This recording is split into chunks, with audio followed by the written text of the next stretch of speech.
Hi hello ನಮಸ್ತೆ welcome to ಅರ್ತಿ ಸೊಸೆ cooking blog. ಇವತ್ತು ನಾನು ಉದ್ದಿನ ವಡೆ ಹೇಗೆ ಮಾಡೋದು ಅಂತ ತೋರಿಸ್ತಾ ಇದ್ದೀನಿ. ಉದ್ದಿನ ವಡೆ ಹೇಗೆ ಮಾಡೋದು ಅಂತ ನೋಡೋಣ. ಅದಕ್ಕೆ ಬೇಕಾಗಿರುವಂಥ ಇಂಗ್ರೀಡಿಯೆಂಟ್ಸ್ ಸ್ವಲ್ಪ ಕಾಯಿ, ಒಂದು ಸ್ವಲ್ಪ ಕೊತ್ತಂಬರಿ ಸೊಪ್ಪು, ಸ್ವಲ್ಪ ಕರಿಬೇವಿನ ಸೊಪ್ಪು ಮತ್ತು 3 ಹಸಿಮೆಣಸಿನಕಾಯಿ ತೊಗೊಂಡು ಸಣ್ಣದಾಗಿ ಕಟ್ ಮಾಡ್ಕೊಳ್ಳಿ. 1/4 kg ಉದ್ದಿನಬೇಳೆ ತೊಗೊಂಡಿದ್ದೀನಿ. ಅದನ್ನು 3 ಅವರ್ ನೆನೆಸ್ಕೋಬೇಕು. ಇನ್ನೂ ಸ್ವಲ್ಪ ಜಾಸ್ತಿ ನೆನೆಸ್ತೀನಿ ಅಂದರೆ ನೆನೆಸ್ಕೋಬೋದು, ಕಮ್ಮಿ ಟೈಮ್ ನೆನೆಸ್ಕೋಬೇಡಿ, ಯಾಕಂದರೆ ಉದ್ದಿನಬೇಳೆ ನೆನೆಯಬೇಕಲ್ವ, ಅದಕ್ಕೋಸ್ಕರ 3 ಅವರ್ ನೆನೆಸಿದ್ದು. 3 ಅವರ್ ನೆನೆಸಾದ್ಮೇಲೆ ಈ ಥರ ನೈಸಾಗಿ ರುಬ್ಕೋಬೇಕು. ತುಂಬ ತೆಳ್ಳಗೆ ಮಾಡ್ಕೋಬೇಡಿ, ಸ್ವಲ್ಪ ಗಟ್ಟಿಗೆ ರುಬ್ಕೊಳ್ಳಿ. ನೀವು ನೀರು ಹಾಕ್ಕೊಂಡು ರುಬ್ಬಿರೋ ಹಿಟ್ಟನ್ನು ತೆಳ್ಳಗೆ ಮಾಡ್ಕೊಬಿಟ್ರೆ ಅದು ವಡೆ ಬಿಡೋಕ್ಕೆ ಬರೋದಿಲ್ಲ. ನೀವು ಗಟ್ಟಿಗೆ ರುಬ್ಕೋಬೇಕು. ತುಂಬ ಗಟ್ಟಿಗೆ ರುಬ್ಕೊಂಡಾದ್ಮೇಲೆ ನಿಮ್ಮ ರುಚಿಗೆ ತಕ್ಕಷ್ಟು ಉಪ್ಪು ಮತ್ತು ಒಂದು ಅರ್ಧ ಸ್ಪೂನಷ್ಟು ಜೀರಿಗೆ, ಅರ್ಧ ಸ್ಪೂನಷ್ಟು ಮೆಣಸು. ಚಿಕ್ಕ ಬೌಲಲ್ಲಿ ಅರ್ಧ ಬೌಲಷ್ಟು ಚಿರೋಟಿ ರವೆ ಹಾಕೋತಾ ಇದ್ದೀನಿ. ಚಿರೋಟಿ ರವೆ ಹಾಕೊಂಡ್ರೆ ವಡೆ ತುಂಬ ಕ್ರಿಸ್ಪಿಯಾಗಿ ಬರುತ್ತೆ. ಯಾರೂ ಹಾಕೋಲ್ಲ, ಹಾಕೊಂಡ್ರೆ ತುಂಬ ಚೆನ್ನಾಗಿರುತ್ತೆ, ನೀವು ಹಾಕೊಳ್ಳಿ. ಕಾಯಿ, ಹಸಿಮೆಣಸಿನ್ಕಾಯಿ, ಕರಿಬೇವಿನ ಸೊಪ್ಪು, ಕೊತ್ತಂಬರಿ ಸೊಪ್ಪೆಲ್ಲ ಸಣ್ಣದಾಗಿ ಕಟ್ ಮಾಡ್ಕೊಂಡಿದ್ವಲ್ಲ, ಅದನ್ನು ಹಾಕೊಂಡು ಚೆನ್ನಾಗಿ ಮಿಕ್ಸ್ ಮಾಡ್ಕೊಳ್ಳಿ ವಡೆಗೆ.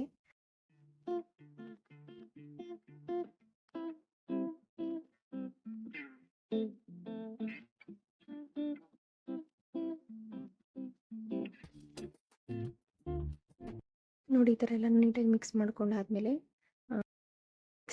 ಸ್ಟವ್ ಮೇಲೆ ಒಂದು ಪಾತ್ರೆ ಇಟ್ಟು ಉದ್ದಿನ ವಡೆ ಫುಲ್ಲು ಮುಳುಗುವಷ್ಟು ಎಣ್ಣೆ ಹಾಕೊಳ್ಳಿ. ಎಣ್ಣೆ ಹಾಕ್ಕೊಂಡು ಎಣ್ಣೆ ಕಾಯೋ ತನಕನೂ ಬಿಡಿ. ಅದನ್ನು ಎಣ್ಣೆ ಕಾದಿದೆಯಾ ಅಂತ ಒಂದು ಸ್ವಲ್ಪ ಇಟ್ಬಿಟ್ಟು ಚೆಕ್ ಮಾಡ್ಕೊಳ್ಳಿ. ಇಟ್ಬಿಟ್ಟ ತಕ್ಷಣ ಅದು ಮೇಲ್ಗಡೆಗೆ ಬರಬೇಕು. ಕಾದಿಲ್ಲ ಅಂತಂದರೆ ಮತ್ತೆ ವಡೆ ಹಾಕೋಕ್ಕೆ ಹೋಗ್ಬಿಡಿ.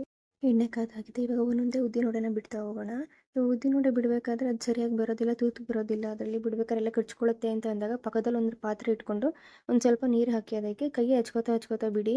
ಯಾಕಂದರೆ ಒಂದೇ ಸಮ ಬಿಟ್ಬಿಟ್ರೆ ಕೈಗೆ ಅಂಟ್ಕೊಂಡಿರುತ್ತಲ್ವ, ಅದಕ್ಕೆ ಉದ್ದಿನ ವಡೆ ಬರೋದಿಲ್ಲ. ಒಂದೊಂದು ಸಲ ಉದ್ದಿನ ವಡೆ ಹಾಕಬೇಕಾದ್ರೂ ಒಂದೊಂದು ಸತಿ ಕೈ ಹಚ್ಕೊಂಡು ಹಾಕಿದ್ರೆ ಚೆನ್ನಾಗಿ ಬರುತ್ತೆ.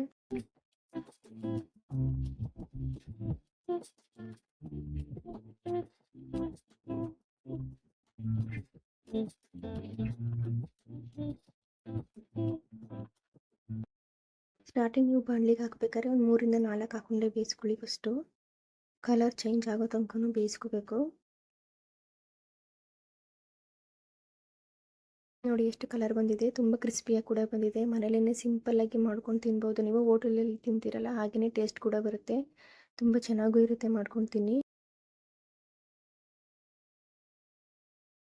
ನೀವು ಮನೇಲಿ ಟ್ರೈ ಮಾಡಿ ಹೇಗೆ ಬಂತು ಅಂತ ಕಮೆಂಟ್ ಮಾಡಿ. ನಿಮಗೆ ಈ ವಿಡಿಯೋ ಇಷ್ಟ ಆಗಿದ್ರೆ ನನ್ನ ಚಾನಲ್ನ ಲೈಕ್ ಮಾಡಿ, ಶೇರ್ ಮಾಡಿ ಹಾಗೂ ಸಬ್ಸ್ಕ್ರೈಬ್ ಮಾಡಿ.